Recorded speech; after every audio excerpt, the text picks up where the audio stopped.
Hi dear students, today I am going to start a bridge course for the students who are going to join in junior intermediate. Under this course we are going to discuss the fundamentals of chemistry. Whatever the fundamentals we are going to discuss are very much helpful both for your incoming chemistry course as well as the competitive exams that you want to prepare in future. Without wasting time, I'll start the topic. So before going to discuss about the fundamentals, let's first try to know what are the chapters includes in the junior intermediate syllabus. So the first chapter, atomic structure. This chapter carries 8 marks. You will get one 8 marks question in intermediate public exam, that is IP. Second chapter is periodic classification. This chapter also carries 8 marks. Third chapter is chemical bonding. That chapter also carries 8 marks.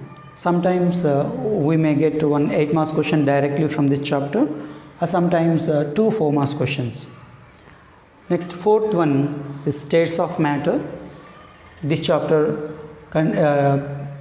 will get 6 marks from this chapter. That is 4 plus 2 pattern. That means one 4 marks question and one 2 marks question. So majorly in this chapter we are going to discuss about gaseous state and liquid state. Fifth one, stoichiometry. This chapter is completely new for you. However, you might have studied few basics of this chapter in 9th class. That is mole concept. What is atom, atomic number, mass number and number of moles. That are small calculations. Here we are going to discuss in details of stoichiometry. Stoichiometry means stoichion means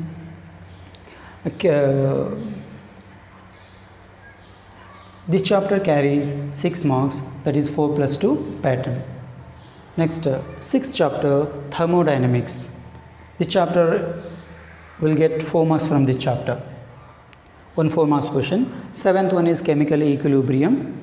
This chapter weightage is 6 marks, that is 4 plus 2 pattern. Hydrogen and its compounds. 8th chapter, hydrogen and its compounds. This chapter as the weightage is 4 marks, we will get one 4 marks question. Rarely we get additionally one 2 marks question also from this chapter. That means sometimes 4 marks or sometimes 6 marks. Next, 9th and 10th chapters comes under inorganic chemistry. Even 8th chapter also. S block elements, P block elements. Here in S block elements we will discuss about alkali metals and alkaline earth metals. This chapter carries 4 marks.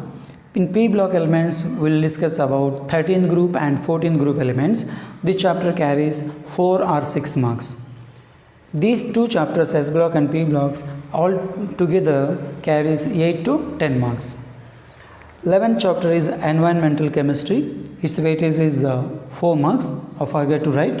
Sometimes we get 2 marks questions, means 2 plus 2, 4. Sometimes very rarely we will get one 4 marks question directly from this chapter. Last one is organic chemistry. This chapter weightage is 10 marks. From this chapter we will get one 8 marks question and one 2 marks question. Sometimes it varies, one 8 marks question and one 4 marks question. That means this chapter so weightage varies from 10 marks to 12 marks. So one of the important chapters. So out of these 12 chapters, the basics of some of these chapters you have already studied in 9th and 10th classes. So for example, atomic structure, periodic classification, chemical bonding, chemical equilibrium. In chemical equilibrium, acid, bases and salts we will discuss, means a part of that chapter. Here S block, P block and all you have studied in periodic classification briefly in 10th class. And organic chemistry fundamentals also you have studied in 10th class.